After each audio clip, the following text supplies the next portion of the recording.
খুব সহজ করে আজকের আপনাদেরকে চিকেন মোমো তৈরি করে দেখাবো। আসসালামু আলাইকুম এভরিওয়ান, নাহিদাস কিচেনে আপনাদের সবাইকে স্বাগতম। তো প্রথমেই আমি এখানে নিয়ে নিয়েছি মুরগির ব্রেস্ট পিস, আর এটাকে সুন্দরভাবে একটা চাকু দিয়ে কিমা করে নিচ্ছি। তবে আপনারা কিন্তু চাইলে ব্লেন্ডারে ব্লেন্ড করে নিতে পারেন, কিন্তু ব্লেন্ডারে ব্লেন্ড করার থেকে কিমা করে নিলে চিকেন মোমোটার স্বাদটা ভালো আসে। এবার দিয়ে দিচ্ছি পেঁয়াজ কুচি, আর দিয়ে দিচ্ছি সামান্য পরিমাণে কাঁচামরিচ কুচি আর ধনিয়া পাতা কুচি, আর দিয়ে দিচ্ছি সামান্য পরিমাণে লবণ আর গোলমরিচ। আপনারা ঝালের উপর ডিপেন্ড করে কম বেশি ঝালটা দিয়ে নেবেন।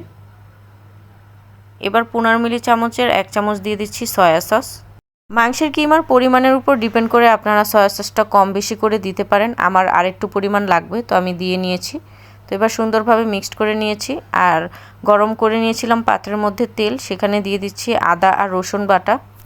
এবার কষানো আদা বাটা আর রসুন বাটাটাকে হালকা ঠান্ডা করে কিমাটার মধ্যে দিয়ে মিক্সড করে নিতে হবে। এবার মোমোর শিটটা বানানোর জন্য 1 কাপ ময়দা আর 15 মিলি চামচের 1 চামচ কর্নফ্লাওয়ার নিয়েছি, আর হালকা গরম পানি নিয়ে সুন্দরভাবে মিক্সড করে নিচ্ছি যাতে ডোটা একদম নরম হয়।